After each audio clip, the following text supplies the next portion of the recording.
Aí as informações que vêm de vários lados, né? Tanto naquele momento ontem, André Hernan, nosso Gabriel Sá, muitos publicaram que as exigências financeiras dos sauditas acabaram extrapolando os limites que o São Paulo poderia alcançar e frustraram, claro, as expectativas do clube, do staff do atleta, do próprio atleta que queria fechar com o São Paulo. Marcos Leonardo seguiu fazendo de tudo que era possível, abriu mão de valores que teria a receber, recusou outras ofertas, escolheu o tricolor, mas não foi o suficiente.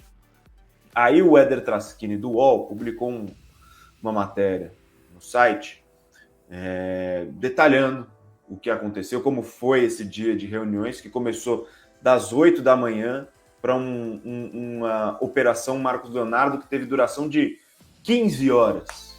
15 horas de operação Marcos Leonardo, que com um dia que contou com reuniões com diversos dirigentes do Al Hilal, com o técnico Simone Inzaghi. Foram mais de 10 reuniões, das quais participaram membros da diretoria de São Paulo, do Al Hilal, e também representantes do Marcos Leonardo.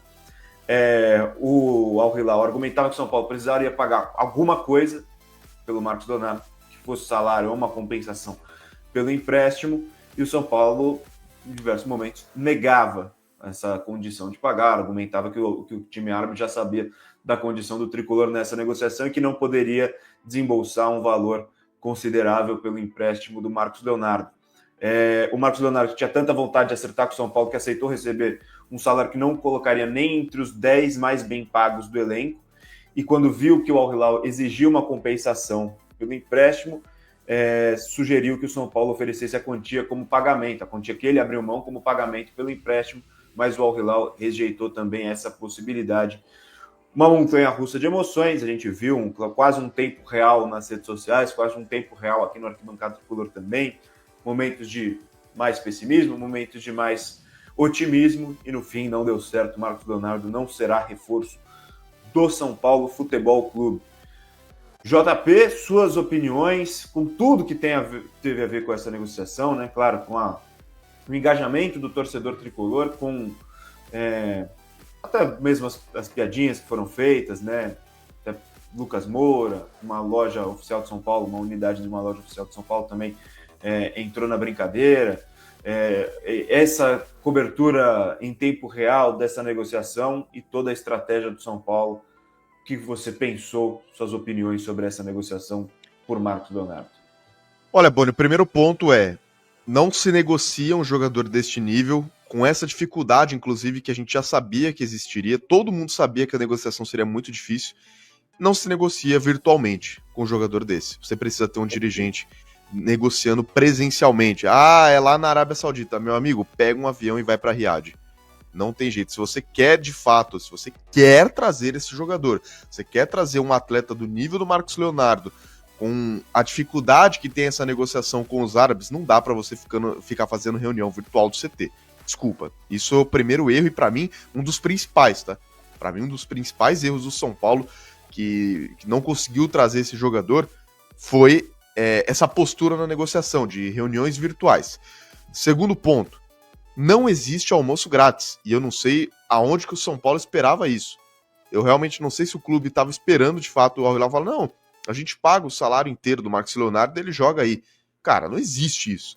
Eu, assim, no primeiro momento da negociação, até acreditei que o São Paulo fosse fazer uma divisão salarial e o entrave fosse realmente essa divisão. O Al Hilal queria 50-50, São Paulo queria 60-40, 70-30, sei lá. Mas me parece que o São Paulo não queria pagar o salário do Marcos Leonardo. Nada, né? Então, não ficou muito clara essa informação, a gente não teve essa clareza, né? Mas me parece que o Al Hilal bateu o pé porque queria que o São Paulo pagasse o salário do Marcos Leonardo. Meu amigo, não existe, de fato, almoço de graça. Então, não tem como, né, o São Paulo querer emprestar o jogador dos caras e não pagar o salário, né? Não pagar pelo menos uma parte do salário. Então tá aí o outro erro que pode ter culminado com a decisão do Al Hilal de não liberar o atleta. E aí, Boni, terceiro ponto, o vazamento antecipado. O jornalista tá na dele, tá? O jornalista tá correto. Eu não tô falando aqui dos jornalistas, né? Inclusive, os nossos setoristas aqui que trouxeram algumas informações domingo, ontem também. O jornalista, quando recebe informação, ele tem que soltar mesmo. Ele tem que publicar, é o trabalho dele, é o ganha-pão dele. Agora, internamente, as pessoas do clube que vazam essas informações, essas pessoas precisam ser cobradas. Porque você não pode vazar uma negociação desse nível antes dela ser concluída. E estava num estágio muito longe ainda de ser concluído. Porque divulgaram como se tivesse avançado, muito avançado, mas tinha muita coisa para resolver ainda. Talvez a parte mais importante, que era o acordo com o Al Hilal. Porque com o atleta eu entendo chegar ao acordo, o cara não vai ser utilizado lá. E, cara, parabéns para a postura do Marcos Leonardo também, que queria muito jogar aqui. Mas você não pode vazar uma informação dessa, ainda criar uma expectativa exacerbada na torcida, você atrapalhar o rumo das negociações, você talvez trazer muita gente para o mercado, trazer um leilão para esse jogador, porque por mais que o jogador quisesse jogar no São Paulo, claramente o Al Hilal queria emprestar para um time que pagasse 100% dos salários, que não era a condição que o São Paulo conseguiria. Então, se você encontra um time que paga 100% dos salários e é interessante para o Marcos Leonardo, São Paulo também teria perdido o jogador. Porque vaza essa questão da negociação e cria um leilão em cima do negócio. Então você não pode vazar. Você não pode vazar. Você vaza, entre aspas, quando você vai anunciar o cara. Entendeu? Quer comunicar à imprensa? Anuncia o cara. Deixa a negociação chegar no seu estágio final. Só que aí, mais uma vez, o São Paulo vaza uma negociação que pode atrapalhar o clube, pode atrapalhar o rumo dela. Então, é mais um erro aí. E aí, toda a postura do São Paulo em questão de negociação, né, Boni? Não tem dinheiro, não consegue investidor para ajudar na contratação, é uma negociação que se arrasta. Pô, cara, será que precisava ficar até 10 e pouco da noite, quase 11 horas, esperando a negativa dos árabes? Será que não dava para ter tido essa resposta antes? Fala, meu amigo, fala o seguinte, não quer emprestar? Beleza, mas só responde, só confirma aí, a gente vai atrás de outra opção, ou pelo menos já acaba com esse negócio. Precisa esperar até faltar menos de 2 horas para o fechamento da janela para ter a negativa do Al Hilal? Será que precisava se arrastar tanto assim? Ou será que foi algo proposital? Aí fica esse questionamento, né? Algo proposital para meio que mostrar, nós fizemos de tudo ao nosso alcance, mas realmente os caras não cederam. É difícil, né, Boni? Mais uma negociação aí que, infelizmente, estávamos certos desde o começo, né? Infelizmente, é uma negociação que, com a administração do São Paulo, realmente não ia acontecer. É muito difícil. Tem algumas considerações, né, sobre isso. Primeiro, sobre vazamento. Eu acho que pode-se argumentar, mas talvez tenha vindo do Flamengo, que tentou a negociação, recebeu uma negativa e recebeu a informação de que ele estaria próximo de São Paulo. Não importa, no momento em que se chega uma informação que o jornalista começa a questionar, e de novo, o jornalista não tem nada, o jornalista recebeu a informação e tem que publicar mesmo. No momento que se chega a informação, a postura do clube tem que ser de negar totalmente, porque por mais que esteja confiante, é uma negociação difícil, é isso, São Paulo não tem o que oferecer. Tem um argumento, vá lá, tem um argumento, que é, se o jogador vai ficar encostado, aqui a gente pode dar visibilidade por 4 meses para que ele possa, no futuro, ser vendido, ou, se vocês acharem que ele teve uma boa atuação, ser reaproveitado no clube de vocês. Existe um argumento, por mais fraco, pelo menos nesse contexto que ele seja, existe. Mas você não pode sair vazando como estamos confiantes, como está perto, jogar para a galera, mas ele quer muito, o jogador quer muito. Tudo bem que o jogador quer muito, mas são 3 partes numa negociação. É um clube, o jogador e o clube que detém os direitos do jogador. Então não é tão simples assim. E eu acho que é muito perigoso você criar esse clima nesse momento. Eu concordo com o JP, eu acho que, beleza, se o clima era de confiança, se sentiu em algum momento que dava para contratar um jogador dessa magnitude, fazendo poucos esforços, que pelo menos pegasse o avião e fosse para lá, negociar cara a cara, que pelo menos fosse assim. Mas, pelo que a gente está entendendo, nem chegou próximo do estágio de realmente só levar o papel e a caneta para assinar. Faltava muita coisa ainda e por isso São Paulo toma essa negativa. E, de novo, eu acho muito perigoso criar isso agora, nesse momento, numa situação em que o clube está bem, em que o time está bem, melhor dizendo, que o Crespo faz um bom trabalho e estava engrenando, por mais que tivesse esses problemas de lesões, o Lucas vai ter que passar por artroscopia, por mais que tivesse esses pequenos problemas, o time no geral está bem, a torcida no geral está com confiança. E criar todo esse circo em cima da contratação de um jogador pode abalar um pouco a confiança da torcida. Eu espero que não abale, porque o time está bem, o time está legal e o São Paulo tem boas perspectivas. Então a postura no geral da diretoria como um todo me incomodou bastante, tanto nos vazamentos de informações, tanto na postura de criar um clima de confiança que talvez não fosse justificado, E agora, né? O São Paulo vai seguir sem, pelo menos agora, sem um centroavante, tem, é claro, a possibilidade de contratar alguém que esteja sem contrato. A janela de transferência fechou, transferência entre clubes, né? Mas é possível registrar jogadores que estejam sem contrato. Mas que o São Paulo seja inteligente no mercado agora e não crie expectativa para o torcedor que não se justifique. Pausa de 5 segundos para pedir a sua ajuda ao nosso canal com o seu like e se inscrever se ainda não for um inscrito. Pra mim, a diretoria do São Paulo, ela é muito fraca. Eu não estive, obviamente, nas reuniões, nas negociações, mas eles não nos passam segurança nem confiança nenhuma em relação ao negócio, né? Como é que o São Paulo, como é que a diretoria não tenta envolver um garoto da base, né? Um exemplo só, tipo assim, o Juvenal ia chegar, ele vai vir jogar, sabe aquela coisa do Juvenal, aquela questão que tem muitos problemas a administração do Juvenal, mas o Juvenal ele trazia coisas glamurosas pro São Paulo, coisas interessantes, pelo menos em relação à negociação. Ele fala, o menino vai jogar no São Paulo, lembra aquela coisa? A casa sacrossanta. Como é que não entrou São Paulo? Porque, pelo que dá a entender, nós negociamos aí com o Al Hilal e com o Marcos como se a gente fosse uns coitados, né? Quem estava à frente da negociação. Como se a gente fosse uns coitados, como se a gente não tivesse nada. Como é que não pega um garoto da base, tipo o Luca, e fala, peraí, nós queremos o Marcos Leonardo. Nós queremos o Marcos Leonardo, a gente sabe, não vamos pagar grandes coisas. Só que peraí, olha aqui, ó. Fala do Luca, por exemplo. Olha aqui, ó. Já é da base. Vai estourar daqui 3 meses. Vai ser de vocês esse aqui. A gente faz uma negociação favorável. Pega um menino da base e coloca no meio do rolo. Empresta esse aqui que depois esse menino... Deixa o Marcos Leonardo vir agora, que esse menino da base que vai estourar vai pro Al Hilal. Por que não faz alguma coisinha diferente, né? Aparentemente, pelo que chega, nós negociamos como se a gente fosse uns coitados. É inacreditável, é inadmissível. Infelizmente o Marcos Leonardo não veio, queria demais. Acho que seria uma coisa simplesmente maravilhosa, mas isso acho que todo mundo concorda, né? Com essa possível vinda do Marcos Leonardo. Mas deu adrenalina, né? Eu fiquei em algum momento, acho que era por volta de umas 8h30, 9 horas mais ou menos, eu tava, acho que todo mundo, né? E aí, falaram alguma coisa, responderam, o cara veio ou não veio, acho que todo mundo tava mais ou menos com esse sentimento em volta do Marcos Leonardo, né? Mas infelizmente não vem, galera. Infelizmente não vem. Mas tem coisas boas acontecendo no São Paulo, por mais incrível que isso possa parecer. Deixa o parecer de vocês, a opinião de vocês nos comentários, quem quiser, claro. Só quem quiser deixar claro em relação a isso. Infelizmente não vem. Mas falam que a janela de transferência fechou, mas São Paulo ainda pode trazer os jogadores livres no mercado, né? Alguns jogadores assim livres no mercado podem vir para o São Paulo, então pode chegar alguém amanhã ou depois. Vamos ver como é que vai ficar tudo isso, né? Mas galera, temos uma novidade excelente, uma notícia excelente.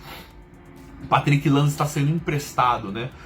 Chegou a notícia, acho que a informação não lembro, acho que foi do Gabriel Sá. Patrick Lanza está sendo emprestado para um clube do Chipre, né? São Paulo vai ganhar uma compensação financeira, algo acho que um pouquinho mais de R$1 milhão.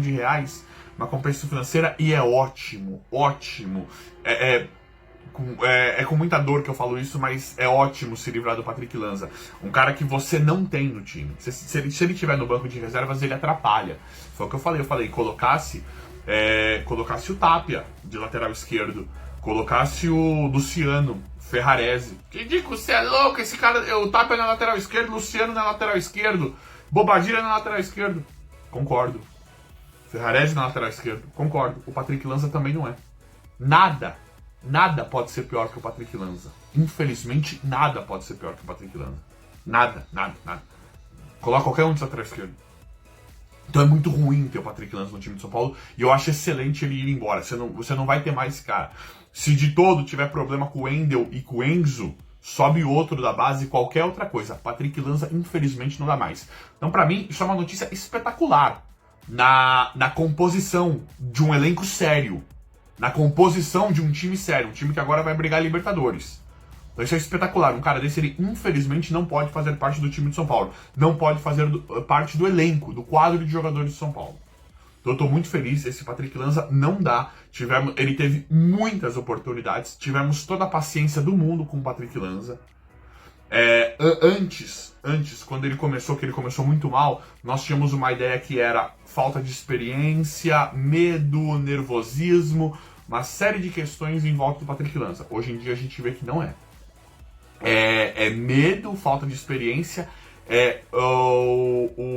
com falta de qualidade.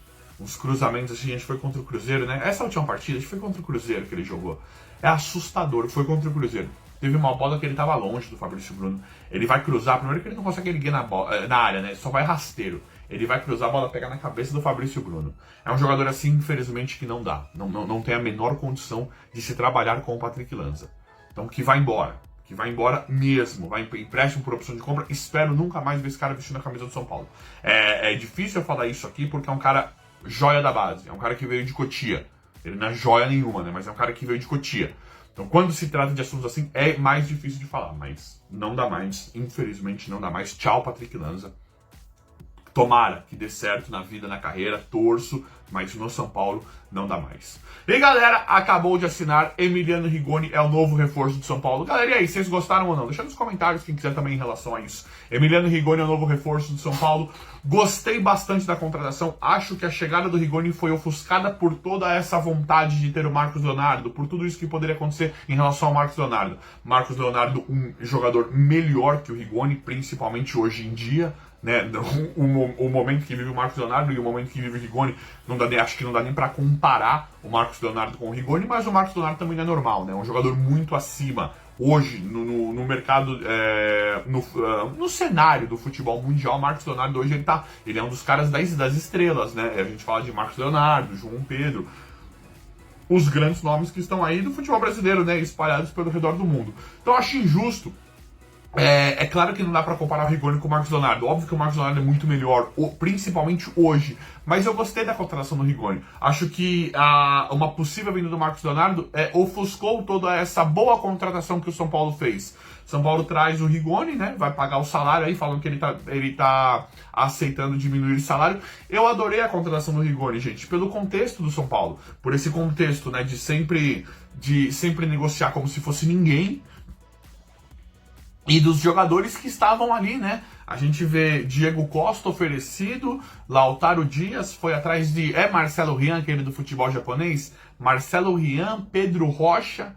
Mediante os nomes que tinham ali, mediante dos nomes que o São Paulo estava sondando indo atrás, eu gosto. Eu prefiro o Rigoni do que todos esses. Aposta por aposta, eu prefiro apostar no Rigoni sim. Acho o Rigoni um bom jogador, um cara que não tem boa carreira fora do São Paulo. Dá até para dar uma comparada com o Caleri. O Caleri fora do São Paulo nunca jogou muito bem, com exceção do Boca. O Caleri lá fora não jogou muito bem. O Caleri tem uma identificação muito grande e se sente muito confortável de jogar no São Paulo. E talvez o Rigoni seja isso. O Rigoni, para mim, enfrentou a melhor fase da carreira dele no São Paulo e juntamente com o Crespo.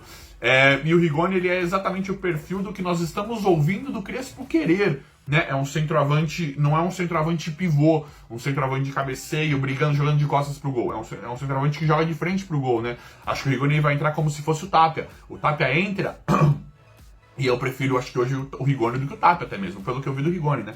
O Tapia, ele entra como se fosse um segundo atacante, um centroavante, entra correndo no ataque, na frente, como o Crespo já jogou com o Rigoni lá atrás, o Rigoni de centroavante. Mas ele não fazia funções de um centroavante pivô, fazia funções de um centroavante atacante, que jogava no contra-ataque, explorava a velocidade do jogador, jogando muito de frente pro gol, como elemento surpresa. Então, nessa proposta, eu acho interessante sim a volta do Emiliano Rigoni. Eu gostei. Eu fiquei feliz com a volta do Rigoni, principalmente, te digo, mas o Rigoni hoje, acho que ele tem 32, né? Mais velho, não sei o quê. Claro que o Rigoni não é o melhor nome possível, óbvio que não. Mas eu acho, mediante do que tinha, dos nomes que a gente estava vendo que poderiam chegar no São Paulo, eu acho que eu prefiro o Rigoni. Para mim, o Rigoni é um cara que ele tem tudo para dar certo, é um cara que eu acho ele bom de bola, principalmente com o Crespo, e voltando pro São Paulo. Ele já é identificado com grande parte da torcida, já conhece o clube, e o Crespo pediu, ele gosta do Crespo, o Crespo gosta dele de trabalharem juntos, né? Eu acho que o Rigoni é um acerto, galera. Eu tô confiante, Tô feliz, mesmo que acontecendo o que aconteceu com o Marcos Leonardo, tô confiante, tô feliz. Acho que nós temos tudo para brigar pela Libertadores. Para mim, a volta do Rigoni é uma boa volta, que talvez tenha sido ofuscada pela essa nossa ansiedade, por essa nossa vontade de querer que o Marcos Leonardo tivesse reforçado o time do São Paulo. Então acho que foi ofuscado, mas o Rigoni eu acho que é legal sim. Claro que uma proporção muito menor que o Marcos Leonardo, mas eu acho que mediante tudo que aconteceu, ainda dá para ter algo, ainda dá para extrair algo positivo, e eu estou com muita esperança e expectativa do São Paulo chegar longe e talvez até mesmo ganhar a Libertadores. Vai, não vai, o jogador quer, agora vai. Recusou não sei quem para jogar no São Paulo, ficamos até 23h59 tentando de todas as formas, não. Marcos Leonardo não será jogador do São Paulo. Bom dia, Mauro. Bom dia, Tirone. Bom dia a todos. Bom dia, Casão, Danilo. Acho que vai ser um roteiro mais ou menos esperado, né? Eu acho que esse dia de ontem diz muito sobre a cobertura que a imprensa esportiva faz da janela, especialmente da reta final. É criado um clima de tempo real de uma coisa que não existe. Não existe uma notícia a cada 5, 10 minutos sobre uma negociação do jogador. As pessoas não ficam falando o dia inteiro, né? Vai aqui, não. Ontem eu cheguei a ver uma coisa bizarra, cedo ainda. Um repórter colocou uma informação, que não tinha informação na verdade, só atualizando os seguidores ávidos por alguma informação real, que tinha conversado com alguém e que até agora estavam tentando. Aí botou um printzinho ali da conversa, só sem identificar, só uma frasezinha. Aí um comentário, logo um dos primeiros comentários de embaixo, olha, já tem meia hora que você falou com ele, dá para você mandar outra mensagem. Quer dizer, ele está falando com alguém aqui no São Paulo, que está falando supostamente falando com alguém que está lá na Arábia, ou sei lá onde, para ver se fala com um sujeito que é o cara que assina lá o papel lá e autoriza lá no Al Hilal. Então, assim, as pessoas ficam loucas achando que não é assim, gente. Não fica acontecendo em tempo real uma negociação. Sabe, não é uma reunião, sabe aqueles filmes assim, quando vai ter um filme de guerra, vai ter um ataque, aí junto o presidente, todo aquele secretariado, os ministros, todo mundo se reúne e ficam horas ali discutindo. Não é assim. As coisas não são assim. Mas o que acontece da audiência, muita gente vive só disso, tem muito repórter que só vive disso, não tem nenhum constrangimento, a profissão desrespeitada. E assim, a única jornalista brasileira, se tiver algum, me digam, eu não vi mais ninguém, que procurou o Al Hilal foi a Raíza Simplício, que é lá do Rio de Janeiro, que tem o seu dia a dia mais voltado para o Flamengo e que falou com o Al Hilal e escreveu ontem, não vão liberar o jogador, porque não querem liberar o jogador assim. Ouviu o Al Hilal. Não liberaram o jogador. Ontem eu cheguei a ouvir coisas assim, não, o Al Hilal está enrolando. Como está enrolando? O jogador é do Clube Saudita, está enrolando o quê? Eu não sou obrigado, se eu sou o clube, a ceder ninguém. Não, mas ele não foi inscrito. Quantos jogadores aqui no Brasil não são inscritos, por exemplo, na Libertadores? Porque você tem um limite. Agora até ficou mais fácil escrever muita gente, que desde a pandemia eles ampliaram, né, o número para um número, nem sei qual é agora, mas é bem grande. Ampliaram na pandemia. Antes, no tempo que o Casão ainda era jogador de futebol profissional, eram 20 e poucos nomes, a numeração era fixa e nós não utilizávamos numeração fixa. O Danilo talvez nem lembre disso, eu não tenho pego essa fase. Nos times de futebol. Então o carioca, o brasileiro, era de 1 a 11. Sim. E se o Casão jogasse, ele era 9. Jogou de 8 também, né, Casão? Joguei. E se circunstancialmente estivesse no banco um dia, ele ia entrar com a 14, a 15, 16. E só tinha até isso aí, 16, 17, 18. Não tinha 44, 37. Na Libertadores a numeração era fixa, já naquele tempo, porque era aquele de 20 e poucos jogadores e acabou. Né? E muita gente ficava de fora. Tem jogador que não é relacionado. Isso não é argumento. Até isso eu vi também, não. O jogador pode recorrer à FIFA. É porque ele está recebendo tudo direitinho. Se inscrito ou não tem nada a ver com a escolha do time. A não ser que ele tivesse colocado no seu contrato que ele vai ser inscrito em todas as competições. E eu estava dando uma conversa na noite de segunda-feira com o Tirone e com o Arnaldo e até falei, olha, eles podem alegar que vão escrever na Copa da Ásia. E isso também foi especulado ontem, cedo pela manhã, por alguns jornalistas sauditas. Isso aconteceu com o Neymar. Isso, com o Jorge Jesus. Anteriormente. Então, assim, o que se criou uma coisa meio fantasiosa, tá? Que iludiu o torcedor do São Paulo, que passou um dia inteiro, e mais um pouco, né? Com essa ideia. Aí vem, não, ele vai ganhar menos. Gente, vai ganhar menos. Eu só acredito se o jogador disser e se eu ver um documento. O jogador não vem ganhar menos, gente. Isso é a historinha do Boitatá. O único que veio ganhar pouco, salário simbólico, que eu me lembro aqui no Brasil, e não é obrigação do jogador ganhar menos, não. Ele tem que ganhar o que ele vale. Ele é um profissional. A história é se ganhar menos, é casa de caridade. Agora, se ele quiser, eventualmente, eu quero devolver ao clube que me formou alguma coisa. Então eu quero jogar pelo salário que eles podem me pagar, porque eu quero ajudar o clube numa dificuldade. É legítimo, até nobre, né? No Brasil isso não é comum, na Argentina às vezes acontece. Mas quem fez isso foi o Juninho Pernambucano no Vasco. Ele ganhava um salário simbólico lá no Vasco. Ele queria ajudar o Vasco. Mas normalmente não é o que ocorre. E você vê, por exemplo, no próprio São Paulo. O Lucas veio para cá emprestado, ajudou o São Paulo e tal, ganhou a Copa do Brasil. Diziam que ele ia para os Estados Unidos. Não foi. Ele ganhou um salário simbólico do São Paulo? Não, ele ganhou um salário de mercado. É o maior, não, é um dos maiores do clube. O Oscar tinha uma coisa mal resolvida, porque ele entra na justiça, ganha, vai para o Internacional, Chelsea, China. O Oscar era um dos mais bem pagos jogadores do mundo por anos. Imagino que o Oscar tem uma vida financeira estabelecidíssima, né? Muito tranquila. Ele veio para cá para ganhar um salário simbólico. Então, assim, Casão, quanto o São Paulo pode me pagar? X. Digamos, 300 mil reais. Tá bom, pra mim tá bom. É ruim ganhar 300 mil reais? Eu fiz isso com o Flamengo, quando eu voltei. Você fez? Eu fiz. O Veloso, né? Sim, era o Luiz Veloso. Foi lá no Torino, conversamos e tal. E aí, quando eu falei, não, eu volto, tá tudo certo. Ele falou, só tem um detalhe, eu não posso pagar o que você ganha aqui no Torino. Eu falei, quanto você pode pagar? Ele falou assim, metade eu consigo. Não, metade. E vim, porque eu tava com vontade de vir. Exato. E queria jogar no Flamengo também. Então, depende da vontade de jogar. E eu não tenho a minha vida estabelecida como tem o Oscar, porque naquela época eu não se ganhava. É bem diferente. Então, assim, e não está errado o jogador, não estou criticando o jogador, não. O jogador ele tem que cobrar o que ele acha que vale. Né? Mas aí vão criando essa fantasia. E o detalhe, é importante entender assim, um jogador como o Oscar, com 30 e poucos anos, com muito tempo jogando lá fora, ele já conseguiu construir não um pé de meia, ele construiu, sei lá, uma fábrica de meia cheia. Exatamente, né? Corpo inteiro. Parabéns para ele, que bom, que ótimo, sucesso total. E para isso até ele abriu mão de algumas coisas. Ele saiu do grande foco do futebol mundial, da Premier League, para jogar no campeonato chinês. Uma opção dele. É uma opção do cara. Eu vou ganhar dinheiro pra cacete, vou ficar rico. E não vou jogar, não vou brilhar aqui. Eu poderia ganhar uma Liga dos Campeões, ser campeão da Premier League, coisas assim. É um direito que ele tem, ele escolheu, foi para lá, ok. Mas ele veio para cá, ele negocia com o São Paulo, metade do salário, quem paga, segundo foi amplamente noticiado, é o patrocinador. Aí ontem chegaram a especular que o patrocinador pagaria o menino, o Marcos Leonardo.